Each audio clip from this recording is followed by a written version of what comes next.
Bonjour tout le monde. Aujourd'hui, je vais définir une fonction injective. Tout d'abord, pour parler de l'injectivité d'une fonction, on a besoin d'une fonction f de e à valeur dans f. OK? Pour dire que cette fonction est injective, elle doit vérifier la condition suivante, quel que soit le x1, x2 appartenant à e, si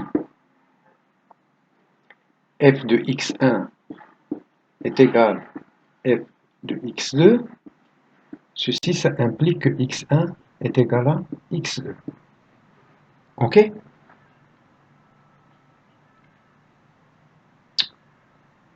Voilà. Exemple de fonction injective.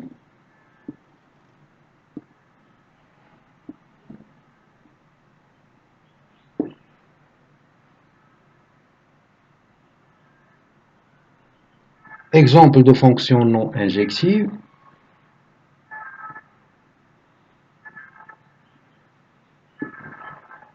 Cette fonction. Pourquoi? Vous allez voir, ça, notre ensemble E, et ça, c'est F. Vous allez voir que si ça, c'est x1, et si ça, c'est x2, ils ont la même image. Donc, f x1 est égal à f x2, mais x1 n'est pas différent de x2. OK? Voilà. Autre chose, mes chers,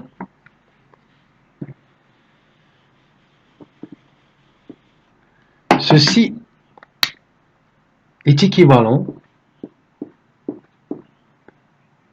f, une fonction injective définie de E vers f, est dite injective aussi si quel que soit le x1, x2 appartenant à E, si x1 est différent de x2, ceci ça implique que f x1 est différent de f x2.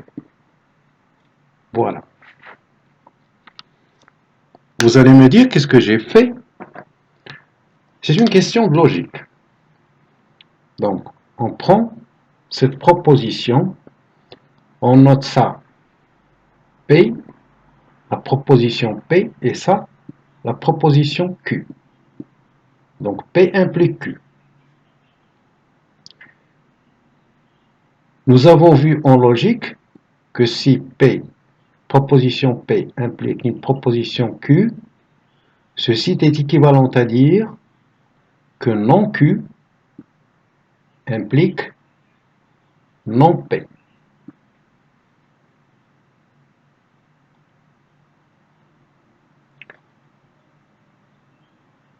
Voilà, le Q, P implique Q, c'est équivalent, équivalence, équivalent à, c'est quoi ça? C'est le non Q implique le non P.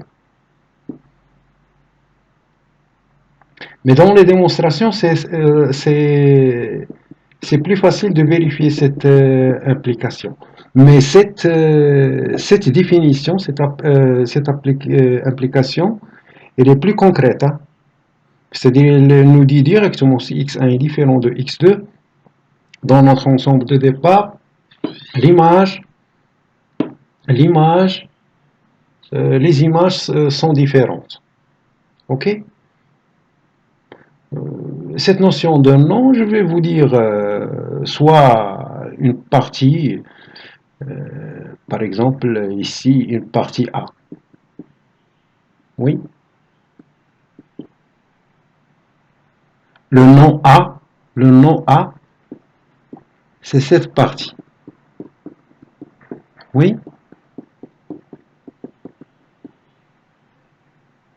Lorsqu'on dit le nom de la proposition, c'est le reste dans l'univers, le reste.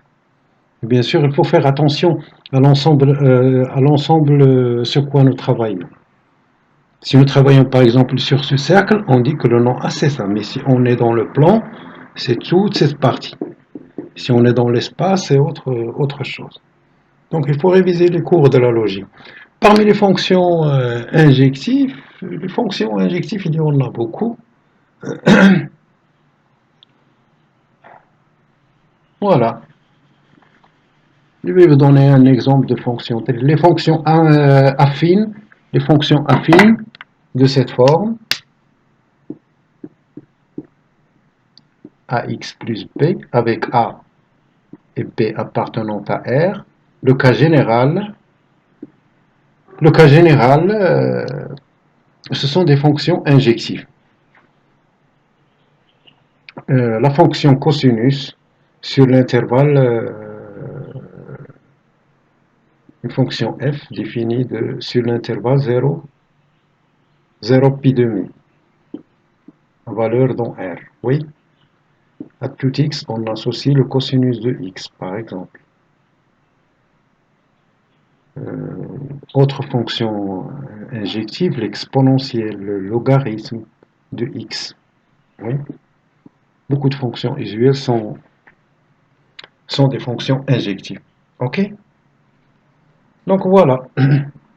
On va voir des exercices sur la surjectivité, l'injectivité et la bijectivité. C'est une notion qui va vous suivre pour longtemps. Oui. Donc merci.